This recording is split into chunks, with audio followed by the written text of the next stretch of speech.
Vous entrez dans un monde où l'impossible devient réalité. Un lieu où les frontières de la peur n'ont plus de limites. Les territoires où psychopathes, démons et autres créatures font de vos cauchemars un quotidien auquel vous ne pouvez échapper. Ce monde, je l'ai créé rien que pour vous. Entrez et venez affronter avec moi ce qu'il y a au-delà du portail, des histoires de l'autre monde. Bonjour à vous, chères créatures. Cette vidéo, montée avec talent par Requiem, que je remercie à nouveau pour son aide, s'inscrit dans le cas des Quaidan Stories, tout en étant un peu à part. Disons que c'est une sorte de spin-off centré sur un chasseur de yokai. Le terme chasseur ici est très éloigné de ce qu'il sous-entend habituellement. Je l'évoquerai dans d'autres volets, mais il y a plusieurs types de chasseurs au sein de ces contes, et le héros de cette saga qui débute aujourd'hui ne conçoit pas la chasse des yokai comme une élimination systématique de ces créatures du folklore japonais.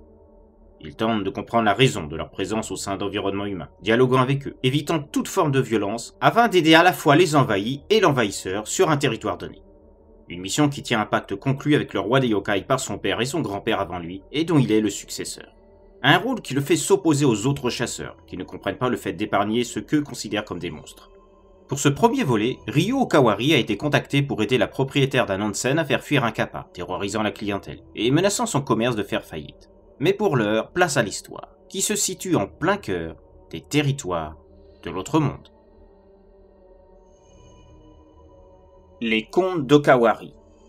Le kappa et l'onsen.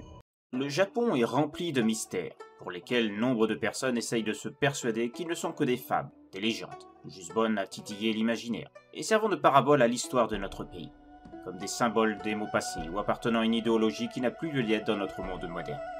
Peut-être, tout simplement, que c'est une manière pour eux de ne pas avoir l'air ridicule face aux Occidentaux, en leur montrant qu'ils vivent dans un monde dit réel, mais tout aussi parsemé de faux semblants et d'histoires abracadabrantes qui sont, elles, inventées de toutes pièces. Les plus anciens, ceux qui croient au surnaturel, car ils appartiennent à la souche la plus solide du Japon, savent bien que ces soi-disant légendes sont bien réelles. Et chaque jour il se passe des événements pour le prouver, même si les médias tentent de les dissimuler ou de les ridiculiser, pensant représenter une certaine majorité du peuple de notre nation.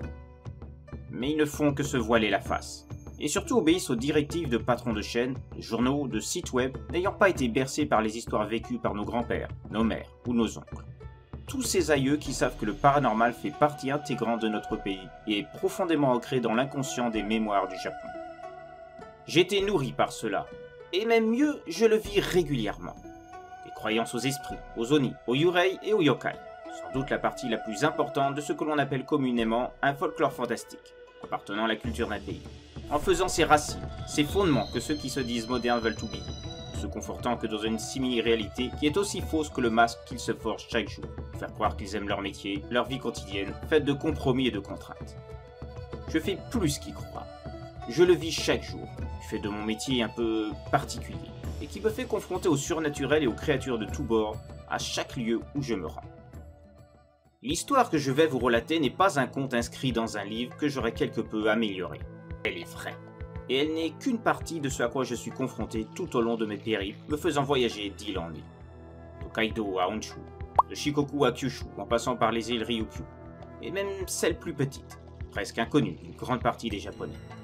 Pas par leur nom, chacun connaît très bien la géographie de notre pays, mais parce que très peu ont eu l'occasion de s'y rendre un jour.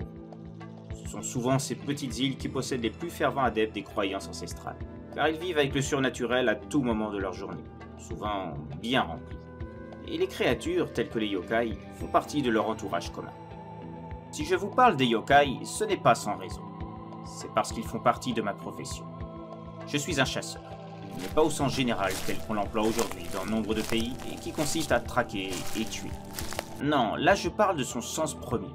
Celui de se contenter de faire fuir, en respectant son ennemi, en comprenant son point de vue, la raison qu'il a parfois obligé de s'installer sur un endroit bien précis, même si ce n'était pas son territoire où il vivait à sa naissance.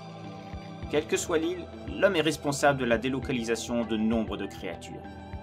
Certaines l'acceptent et se trouvent un autre endroit pour vivre, loin de l'homme, d'autres refusent de fuir et s'incrustent dans les lieux construits par les populations ayant annexé leur ancien territoire. Parmi ceux-ci, il y a deux catégories, les paisibles et les vindicatifs. Beaucoup ne retiennent que ceux qui font du mal à autrui, sans chercher à comprendre pourquoi ils le font. Mais souvent, leurs actions ne sont qu'une réponse à l'envahissement de leur terre natale par l'homme.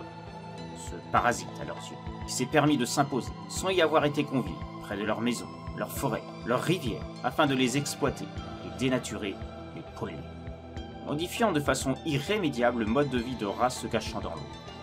C'est mon rôle de permettre à ces yokai refusant de fuir un environnement pris par l'homme de trouver un lieu plus en adéquation à ce qu'ils sont, loin de l'homme, qui ne le comprend pas toujours, à moins d'avoir vécu avec ces derniers une partie de leur vie. Mais ces gens-là se font de plus en plus rares. Mon grand-père faisait partie de ceux-là, et je suis l'héritier du pacte qu'il a fait avec celui qui dirige cette caste de créatures qui se divise en des centaines d'espèces différentes. Une sorte de pacte de non-violence. Mon grand-père a sauvé le fils du roi des yokai lorsqu'il était plus jeune, ce dernier ayant été surpris par un éboulement déclenché par le travail de mineurs, utilisant des explosifs, tout près des territoires où vivait son illustre père. En reconnaissance, le roi des yokai a accepté de ne pas s'en prendre aux humains responsables des bouleversements géologiques de la région par leurs actes, à la condition que mon grand-père se porte garant d'aider les créatures désireuses de trouver un autre territoire, un autre lieu, où elles pourraient continuer de vivre leurs traditions. Si vous êtes fanat de manga, je pense que vous connaissez le pacte des yokai.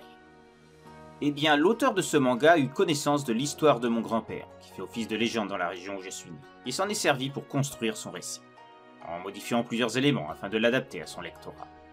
Avant moi, mon père a succédé à cette mission de protection et d'accompagnement des yokai, un peu perdus par l'implantation d'humains sur leur lieu de vie, et devant vivre parmi eux, déclenchant terreur et incompréhension.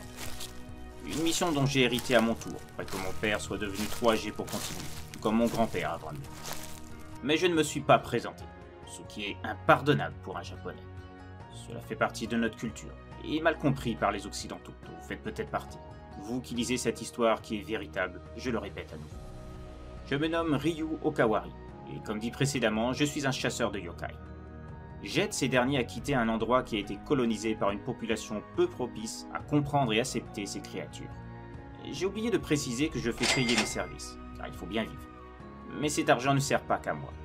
Une grande partie sert à financer le voyage, et parfois les structures nécessaires aux futurs nouveaux lieux de vie des yokai que je sauve.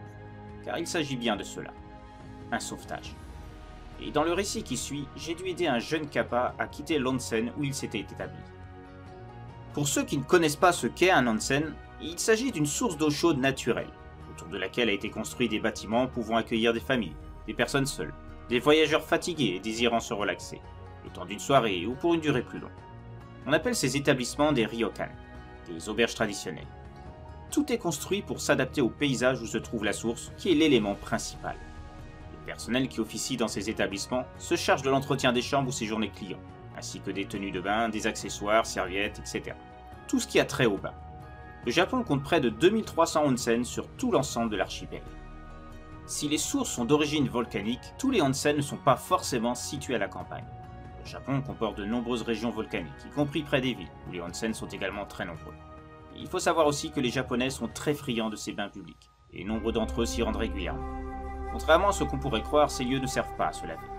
Il faut être propre avant de pénétrer dans l'eau, et il est obligatoire de prendre une douche auparavant. Ces lieux permettent de se remettre d'une semaine de travail pénible, dans la plupart des cas, de peine de cœur ou d'autres maux. C'est le moyen idéal pour se détendre au sein d'un environnement propice au calme et retrouver une sérénité perdue. Les onsen sont divisés en deux parties, un mur de pierre ou une palissade séparant celles-ci. Il y a une partie réservée aux hommes et l'autre aux femmes.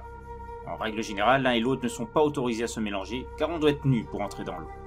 Mais il existe certains onsen qui comportent d'autres parties mixtes où les familles peuvent se rendre, à condition d'avoir fait une réservation en ce sens au préalable. Pour revenir à la raison qui m'a conduit à me rendre dans l'un de ces lieux, j'ai été contacté par la propriétaire de l'établissement. À l'époque de mon grand-père et de mon père, c'est le bouche à oreille qui permettait de savoir qui était chasseur de yokai. Il pouvait donc apporter une solution à un souci impliquant l'un d'eux, au sein d'un endroit où vivaient des humains. Le contact se faisait par courrier, et l'arrivée du chasseur pouvait être long, suivant la distance le séparant du lieu où il devait se rendre. De nos jours, avec Internet et les divers moyens de transport, que ce soit l'avion, la voiture ou le train, ces modes de contact sont nettement plus rapides. J'ai un site web, comme nombre de mes collègues, et une adresse mail où me contacter, de manière à écourter les délais entre la demande et le moment où je me rends sur le lieu où se trouve le client. Notre activité est totalement légale, au même titre que ceux proposant leurs services pour purifier une maison, débarrasser celle-ci d'un esprit, qu'il soit de forme humaine ou animale. Comme je vous l'ai dit plus tôt, même si beaucoup peuvent sourire à l'existence du paranormal, le Japon reste un pays très ancré dans les croyances surnaturelles. et il existe de nombreuses émissions de télévision où relater des expériences de ce type. Donc même si moi et mes collègues peuvent être perçus par quelques-uns comme des escrocs, des profiteurs de la naïveté de personnes considérées comme fragiles mentalement ou illuminées, cela ne représente qu'un pourcentage pas aussi important que l'on pourrait croire. Les honoraires que je demande prennent en compte la distance que je dois parcourir, et la complexité pour faire fuir le yokai du lieu demandé. Et pour cette mission, celle-ci allait être ardue, car déloger et parvenir à faire comprendre à un kappa qu'il doit quitter un environnement aussi favorable à son bien-être que l'est un onsen serait très compliqué. Un kappa, c'est un petit être ressemblant plus ou moins à une tortue, portant une carapace sur le dos, de couleur verte, et dont le crâne comporte une surface lisse, tondue, entourée d'une touffe de cheveux. Certains kappas ont une cavité creuse remplie d'un liquide qui leur donne leur puissance, à la place du crâne chauve. Ils ont un bec, et sont connus pour habiter les surfaces d'eau, généralement lacs, étangs ou rivières. Si certains peuvent être de nature pacifique, se contentant de faire des farces, d'autres peuvent se révéler plus belliqueux. Il existe nombre d'histoires relatant des kidnappings d'enfants par des kappas, ou noyant animaux comme humains, pour ensuite dévorer leurs organes et leur shirikodama, une petite boule qui serait contenue au cœur de l'anus humain. D'autres encore parlent d'eux comme ayant rendu fous ou malades les populations de petits villages. Les kappas vivent au nord du Japon pour la plupart, et sont anthropomorphes, c'est-à-dire qu'ils ont des attitudes semblables aux humains, et se déplacent comme eux. Le kappa que je devais chasser se trouvait dans un onsen de la région du Hokuriku, sur l'île de Honshu. Depuis plusieurs semaines, les clients, et plus particulièrement les femmes, se plaignaient de la présence de ce dernier dans l'eau, se plaçant sur un rocher, les observant, avant de plonger et de se diriger dans leur direction à grande vitesse, provoquant panique et terreur. La dirigeante de l'établissement avait vu sa clientèle féminine déserter les lieux, à cause de la publicité faite par celles ayant subi les attaques du kappa, et s'étant relayée comme une traînée de poudre dans les médias de la région. La gérante avait fait appel à la police qui a cru à une mauvaise blague et a refusé de se déplacer. Comme aucune photo n'avait pu être prise pour prouver la présence du yokai, rien ne pouvait affirmer les dires du personnel, d'autant que seules les femmes, cibles de prédilection du kappa, pouvaient attester de la présence de la créature, celle-ci se cachant dès qu'un homme se présentait sur les lieux, compliquant la tâche. À dire vrai, la gérante n'était pas très confiante en ma capacité à déloger la créature, du fait que, justement, j'étais un homme. Mais l'un de mes précédents clients et amis de celle qui dirigeait le onsen avait fait mon éloge auprès de ces dernières, assurant que je serais le chasseur idéal pour l'aider à retrouver un lieu tranquille, ainsi que pallier la chute des revenus, la clientèle féminine représentant près de 80% du chiffre d'affaires du onsen. Quand je suis arrivé sur place, j'ai été accueilli par Emiko, une des membres du personnel de l'établissement. M'indiquant que j'étais attendu, elle me conduisit auprès de sa chef, Madame Masagatsu. Cette dernière m'indiquait qu'elle espérait vraiment que je pourrais parvenir à faire partir le kappa, car la situation financière de son établissement était au plus bas. Les réservations s'annulaient au fur et à mesure que la présence du kappa au sein des bains des femmes s'étalait sur le net. Il n'y avait plus qu'un groupe de voyageurs comptant parmi les clients. Plus aucune femme, en dehors d'elle et d'Emiko, la seule des membres du personnel à n'avoir pas donné sa démission, ne figurait au sein de l'onsen. Elle était obligée d'aider cette dernière à s'occuper de certaines tâches pour continuer de faire fonctionner son établissement. Les deux seuls autres employés restants, Kenta et Shiro, ne pouvant parvenir à compenser le manque de personnel. Ainsi débutait ma mission, consistant à décider ce kappa à me suivre vers un endroit éloigné d'ici, ce qui permettrait à l'onsen de ne plus être perturbé et assurer le bon fonctionnement des lieux, en vivant sur un territoire qui serait plus approprié pour lui. Madame Masagatsu m'indiquait que la présence du kappa coïncidait avec la construction d'un barrage dans la région, qui avait occasionné d'assécher un étang au cœur d'un petit bois, tout près de l'onsen. Un étang qui était connu pour avoir des propriétés proches des sources d'eau chaude dont raffolaient les Japonais. La présence du kappa au sein de l'étang était connue dans la région, et personne ne s'en approchait, de manière à ne pas se retrouver victime des farces du petit génie de l'eau, l'autre nom désignant parfois cette créature. Mais les industriels à l'origine du barrage, bien qu'ayant été avertis que l'assèchement de l'étang risquait de provoquer de graves conséquences vis-à-vis du kappa, n'avaient rien voulu savoir, indiquant qu'ils ne croyaient pas aux stupidités concernant les yokai. Eux, ils ne croyaient qu'aux chiffres et aux revenus que l'édification du barrage allait apporter à la région. 2 jours après que l'étang soit dépourvu d'eau, les premiers signalements des actions du kappa au sein de la partie femme de l'onsen remontaient aux oreilles de Madame Masagatsu. Elle avait bien tenté de le faire partir elle-même, usant de matériel diffusant de la musique à forte tonalité, par le biais de tuyaux plongés dans l'eau. Mais cela n'avait fait que provoquer l'énervement du kappa, qui détruisit les tuyaux rageusement. Par la suite, d'autres tentatives furent essayées, de diverses natures, mais cela ne faisait qu'augmenter la colère de la créature. C'est d'ailleurs par suite de ces essais de délogement qu'elle changeait de comportement. Au départ, elle se contentait de rester sur les rives opposées à l'endroit où se trouvaient les clientes. Bien que la voyant et pas très rassurée de sa présence, comme elle restait dans son coin, la cohabitation était acceptable. Mais après ses actions pour la faire partir, cette dernière se rapprocha de plus en plus des lieux où se positionnaient les femmes, montrant des signes de désapprobation de leur présence. Elle se mettait debout sur des rochers, poussant des cris perçants, agitant ses bras, lançant des cailloux ou des algues, avant de passer à ses raids où elle prenait pour cible les clientes, nageant en grande hâte vers celles-ci. Certaines d'entre elles se plaignirent même d'avoir reçu des blessures aux jambes, causées par le bec du kappa, et colportant leurs mésaventures sur les réseaux sociaux, faisant débuter la publicité catastrophique de l'Onsen. Depuis, Madame Asagatsu n'avait pas osé tenter d'autres actions envers le kappa, de peur de ses réactions. Elle savait que ces créatures étaient capables d'attaques meurtrières, et pouvant dévorer des organes humains. Même si celui-ci semblait plus à même de vouloir surtout faire peur à celles qu'il considérait envahir le territoire qu'il s'était adjugé pour ne plus pouvoir vivre dans son état habituel, au vu de ces dernières attaques, Madame Asagatsu ne voulait pas prendre plus de risques. Il fut même érigé un filet au milieu de la source afin de dissuader le kappa de venir vers les clientes. Mais il fut déchiqueté dès le lendemain. Même chose pour des panneaux de bois flottants, ayant la même fonction de séparation. En désespoir de cause, ayant entendu parler de chasseurs de yokai et qui pourraient sauver son entreprise de la faillite, à cause du kappa, elle avait fait appel à moi, sur les conseils d'un ami commun. Ayant entendu tout ça, je pris pour initiative de me rendre chaque jour sur les rives de la source que le kappa occupait. Je changeais de lieu toutes les 2 heures, histoire de voir si je pouvais le voir sortir, et tenter un contact.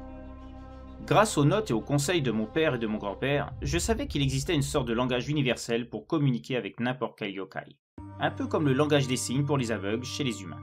C'était un langage complexe, et il m'avait fallu plusieurs années pour le maîtriser complètement.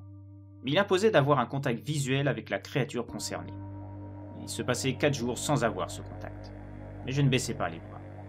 Et le hasard fit que le 5e jour, alors que je mangeais des matsekuchi au concombre, ce fait sembla attirer l'attention du kappa.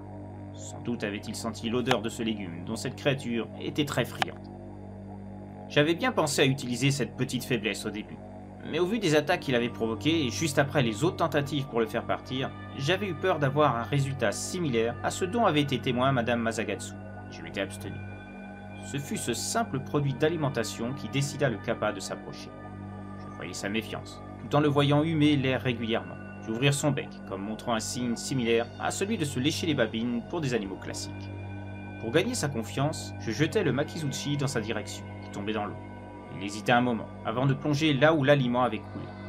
Il remontait, mâchant avec délectation sa petite proie, avant de regarder dans ma direction. Je répétais l'opération plusieurs fois.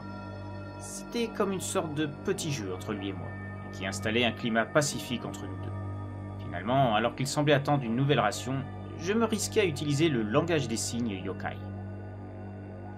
Il penchait la tête, semblant sans doute s'interroger sur le fait qu'un simple humain pouvait connaître ce petit secret. Puis il répondit à la question par signe que je lui avais posée. Ce fut le début d'une longue conversation qui durait un peu plus d'1 heure. J'avais gagné sa confiance, et je vis le kappa se décider à s'approcher de moi en nageant. Quand il fut tout près de moi, il me renifla, semblant sentir l'odeur du concombre m'imprégnant encore mes doigts. Il me restait encore 2 makizushi. Je les mettais dans la paume de ma main et la présentais au kappa. Cette fois, il n'hésita pas et me les prit immédiatement, avant de les engouffrer à l'intérieur de son bec. Puis c'est lui qui reprenait la conversation entamée auparavant, s'asseyant en face de moi. Et je crus percevoir ce qui pouvait s'apparenter à un sourire. Je faisais de même. Plus tard, harassé par la fatigue, je m'endormais sur la rive, me réveillant seulement le lendemain matin. Le kappa était à mes côtés. Il se réveilla à son tour et je pus le décider à venir avec moi, lui promettant de trouver l'endroit idéal qui lui conviendrait. Je connaissais un petit étang un peu plus loin dans la région. Il était situé à proximité d'un petit village abandonné. C'était un étang artificiel érigé par les anciens habitants, avant que ceux-ci fuient la région. La faute à une sécheresse qui avait causé la perte des récoltes, entraînant une famine les ayant contraints à partir pour survivre. Contrairement à l'étang où il se trouvait avant, qui était alimenté par une rivière et qui avait été victime de la construction du barrage, asséchant donc le lieu de vie du kappa, cette étendue d'eau-là ne subirait pas un sort analogue. Le kappa acceptait ce nouveau territoire avec joie, et ce fut un réel plaisir de le voir plonger dans son nouvel habitat.